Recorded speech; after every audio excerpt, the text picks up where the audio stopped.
जय श्री कृष्णा, राधे राधे। आप सभी का आपके अपने YouTube चैनल पर हार्दिक स्वागत है। आज हम पुरुषोत्तम मास महात्म्य अध्याय 12 सुनेंगे। अगर आपने अभी तक प्रथम 11 अध्याय नहीं सुने हैं तो आप मेरे चैनल पर सुन सकते हैं। 12वां अध्याय सुनने से पहले 11वें अध्याय में हमने सुना था कि मेधावी ऋषि की कन्या शिव जी की कठोर तपस्या करके भगवान को प्रसन्न कर लेती है। भगवान शिव ने उनको वरदान मांगने को कहा। तब द्रौपदी ने कहा, मुझे कुछ नहीं चाहिए, मुझे पति दो, मुझे पति दो। ऐसे 5 बार कहती है तो भगवान शिव ने उन्हें 5 पति होने का वरदान दे देते हैं।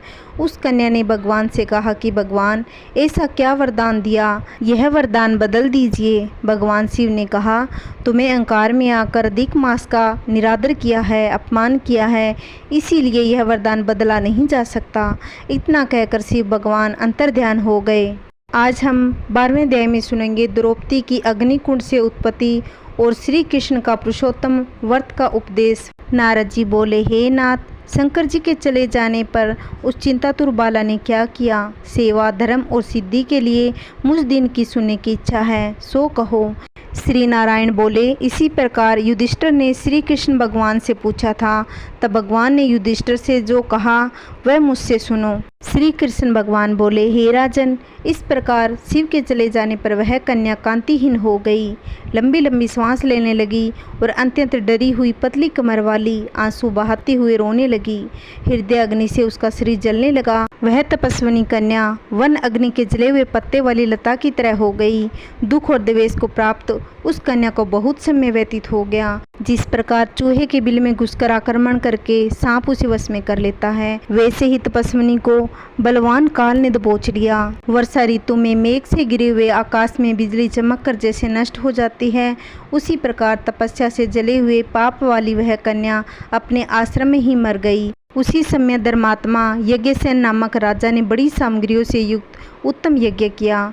उस यज्ञ कुंड से सुवर्ण के समान कांति वाली एक लड़की उत्पन्न हुई। वही कुमारी द्रुपद राज की कन्या के नाम से संसार में विख्यात हुई। पहले जो मेधावी ऋषि की कन्या थी वही सब लोकों में द्रौपदी नाम से प्रसिद्ध हुई। इसके विवाह के लिए राजा द्रुपद ने एक स्वयंवर का आयोजन किया था। हे राजन, इसके स्वयंवर में अर्जुन ने मत्स्य मछली भेद कर विषम, कर्ण आदि बहुत से राजाओं का मान मर्दन करके इसे प्राप्त कर लिया। श्री नारायण बोले, हे नारद, उसी द्रौपदी को दुष्ट दुशासन ने बाल पकड़कर खींचा था और कर्ण ने शूल और कटु वचन सुनाए थे।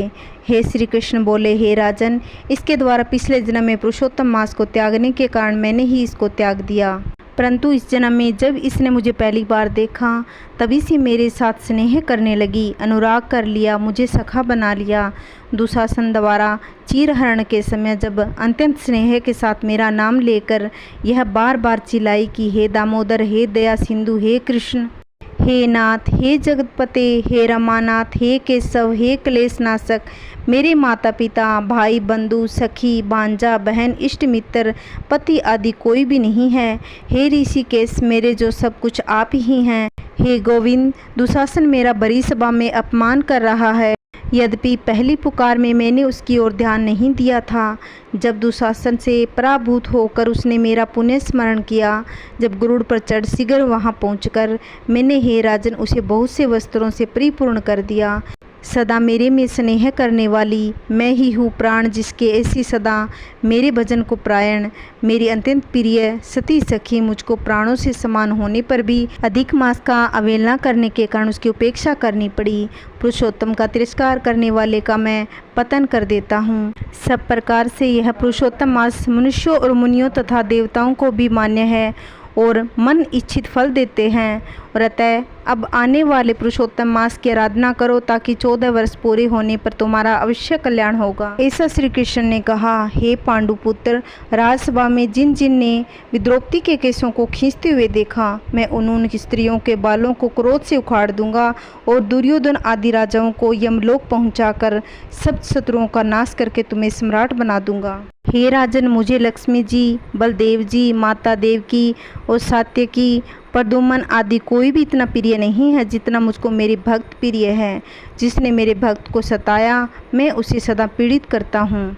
हे पांडव, उसके समान मेरा अन्य कोई शत्रु नहीं, मैं उसकी ओर देखता भी नहीं हूँ उसको यमराज ही दंड देने के अधिकारी हैं। श्री नारायण जी बोले, इस प्रकार भगवान श्री कृष्ण द्रौपदी और पांचों पांडवों को समझाकर द्वारकापुरी जाने की इच्छा से बोले, हे राजन, वियोग से व्याकुल द्वारकापुरी को आज जाऊंगा, जहां पर महाभाग वसुदेव जी, हमारे बड़े भाई बलदेव जी, हमारी माता देवकी जी तथा गद, सांब आदि, आहुक आदि यादव, रुक्मिणी आदि जो स्त्रियां हैं, दर्शन की उत्कंठा वाले, ये सब हमारे आगमन की कामना से एकटक लगाकर हमारा ही चिंतन करते होंगे। श्री नारायण बोले, इस प्रकार कहते हुए दिवेश श्री कृष्ण को गमन को जानकर पांडु पुत्र किस प्रकार गदगद कंठ से बोले, जिस प्रकार जल में रहने वालों का जीवन जल है, उसी तरह हम लोगों के जीवन तो आप ही हैं। हे जनार्दन, थोड़े दिनों के बाद फिर दर्शन हो, पांडवों के नाथ हरि और तीनों लोकों में दूसरा कोई नहीं है, इस प्रकार सामने ही हम सब लोग कहते हैं, अतः हम लोगों की हमेशा रक्षा करें। हे जगदीश्वर, भले बुरे जैसे भी हैं हम सब आपके हैं, भूल मत जाना। हमारे चित्तरूपी भंवरों का जीवन आपके पदरूपी कमलों के अधीन है, आप ही हमारे जीवन के आधार हो, हम बार बार यही प्रार्थना करते हैं। पांडु पुत्र ऐसा कहकर उनके पीछे पीछे चलने लगे। तब श्री कृष्ण भगवान प्रेम मगन को रथ में धीरे धीरे बैठ पांडु पुत्रों को लौटाकर द्वारकापुरी चले गए। श्री नारायण बोले, इसके बाद श्री द्वारकानाथ श्री कृष्णचंद्र के द्वारकापुरी जाने पर राजा युधिष्ठिर अपने छोटे भाइयों के साथ तप करते हुए तीर्थों में भ्रमण हो गए। हे ब्राह्मण, नारद भगवान के प्रिय पुरुषोत्तम मास में मन लगाकर और श्री कृष्णचंद्र के वचनों का स्मरण करते हुए अपने छोटे भाइयों से तथा द्रौपदी से राजा युधिष्ठिर बोले, अहो, पुरुषोत्तम मास में होने वाले अत्यंत उग्र पुरुषोत्तम का महात्म्य सुनो। पुरुषोत्तम भगवान के पूजन किए बिना सुख किस प्रकार मिलेगा। इस भारतवर्ष में वह धन्य है, वह पूज्य है, वही श्रेष्ठ है जो अनेक प्रकार के नियमों से पुरुषोत्तम भगवान का पूजन अर्चन किया करता है। इस तरह समस्त तीर्थों में भ्रमण करते हुए पांडु पुत्र पुरुषोत्तम मास के आने पर विधि पूर्वक पूजा करने लगे और व्रत करने लगे। हे मुनि, नारद व्रत के अंत में 14 वर्ष के पूर्ण होने पर श्री कृष्ण भगवान की कृपा से उन्होंने भारतवर्ष का निष्कंटक राज्य प्राप्त किया। पहले सूर्यवंशी राजा दृढ़धनवा पुरुषोत्तम से ही आराधना करने पर महालक्ष्मी पाकर पुत्र पुत्र का सुख तथा अनेक प्रकार के भोगों को भोगकर अंत में हरिलोक में गए। हे मुनिस्तम, मैं पुरुषोत्तम मास का तुल महात्म्य करोड़ों कल्पों से भी कहने में असमर्थ नहीं हूँ। सूत जी बोले, हे विप्रो, यद्यपि मैंने पुरुषोत्तम का महात्म्य वेद व्यास जी से सुना है तो भी कहने में असमर्थ हूँ। इस पुरुषोत्तम मास के अखिल महात्म्य को स्वयं नारायण जानते हैं या साक्षात बैकुंठवासी हरि भगवान जानते हैं, परंतु ब्रह्मा आदि देवताओं से नमस्कार किए जाने वाले चरण पीठ जिनके ऐसे गोलोकनाथ श्री कृष्णचंद्र भी अपनाए हुए पुरुषोत्तम मास का संपूर्ण महात्म्य नहीं जानते, तो मनुष्य कहाँ से जान सकते हैं। आज का हमारा पुरुषोत्तम मास का महात्म्य अध्याय 12 समाप्त। कल की वीडियो में हम आगे का अध्याय सुनेंगे। जय श्री कृष्णा, राधे राधे। अगर आपको मेरी वीडियो अच्छी लगती है तो लाइक, शेयर, कमेंट, सब्सक्राइब करना ना भूलें। ओम नमो भगवते वासुदेवाय।